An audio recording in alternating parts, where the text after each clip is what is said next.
In unserer ersten Folge haben wir uns mit der wohl bekanntesten europäischen Revolution auseinandergesetzt, der Französischen Revolution. Doch welche Revolution gab es in Deutschland? Darum soll es jetzt gehen.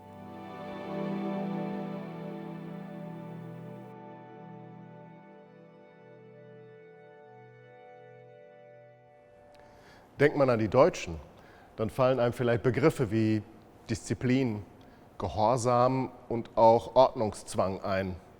Als politische Revolutionäre sieht man sie eher weniger. Dabei sind auch sie öfter auf die Barrikaden gegangen, als man heute meint. Zum Beispiel im Frühjahr 1848. Mit dem endgültigen Sieg Englands und Preußens über Napoleon 1815 musste sich Europa neu organisieren. Dabei wurden nach und nach alle freiheitlich-demokratischen Ideen, die seit der Französischen Revolution und mit den napoleonischen Eroberungen in die deutschen Länder gekommen waren, zurückgedrängt. Moment, was? In die deutschen Länder? Gab es nicht nur ein Deutschland? Tatsächlich nicht. 1806 war das Heilige Römische Reich deutscher Nation erloschen. Und auch davor war dieses Reich, anders als Frankreich, niemals ein zusammenhängender Staat gewesen, sondern ein Gebilde aus einzelnen Territorien, die jeweils von einem Fürsten regiert wurden.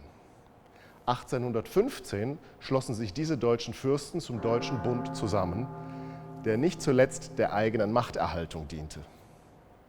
Die letzten demokratischen Ideen wurden schließlich mit dem Erlass der Karlsbader Beschlüsse 1819 aus den deutschen Ländern verbannt. Durch sie wurde die Meinungsfreiheit massiv eingeschränkt. Ab sofort galt Pressezensur und eine Überwachung der Universitäten in allen deutschen Ländern. Mit Freiheit, Gleichheit und Brüderlichkeit war es damit also endgültig vorbei. Nun ja, fast. Man kann sich vorstellen, dass gerade die bürgerliche Bevölkerung dies nicht widerstandslos akzeptieren wollte. Man traf sich heimlich, unter anderem in Lesekreisen, wo man sich über die politische Situation in den deutschen Ländern austauschte.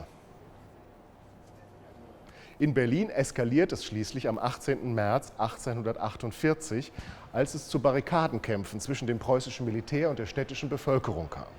Laut wurde unter anderem Presse- und Meinungsfreiheit gefordert, wie auch eine allgemeine deutsche Volksvertretung.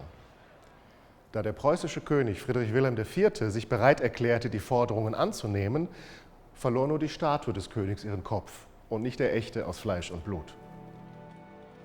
Aber nicht nur in Berlin kam es zu Protesten. In fast allen deutschen Ländern gingen Menschen auf die Straße, um ihre Meinungsfreiheit und politische Mitsprache einzufordern.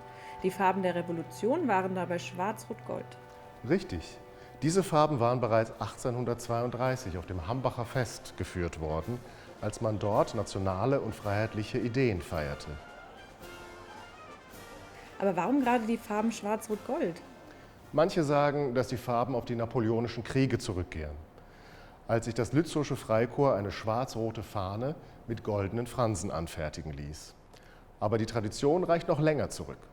Wir finden die Farben schon im Kaiserbanner des Heiligen Römischen Reiches. Dort prangte auf einem goldenen Grund ein schwarzer Adler mit roter Zunge und Krallen. Und wie werden aus diesen ganzen deutschen Ländern jetzt ein Nationalstaat? Darum kümmerte man sich in Frankfurt. Hier kamen die Abgeordneten in der Paulskirche zusammen, um eine gesamtdeutsche Verfassung auszuarbeiten. Nach langen Debatten einigte man sich auf einen deutschen Staat mit konstitutioneller Monarchie.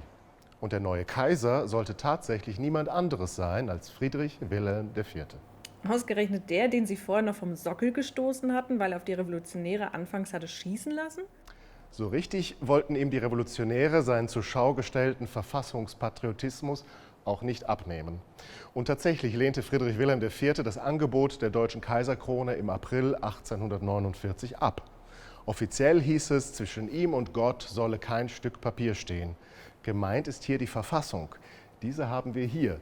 Zwar ist die Verfassung niemals in Kraft getreten, da es den Preußen ab 1849 gelang, die letzten revolutionären Kräfte in Baden zu schlagen. Doch die Verfassung von 1849 kann als Grundlage aller weiteren Verfassungen angesehen werden, die später in Deutschland entstanden. Die Revolution 1848-49 muss als gescheitert angesehen werden, da es ihr nicht gelang, die von ihr gewünschten Freiheitsrechte zu etablieren oder einen deutschen Nationalstaat zu schaffen. Dies sollte erst 22 Jahre später mit der Gründung des Deutschen Kaiserreiches 1871 gelingen. Doch auch in diesem Staat sollte eine Revolution über die weitere deutsche Geschichte entscheiden. Damit beschäftigen wir uns in der nächsten Folge.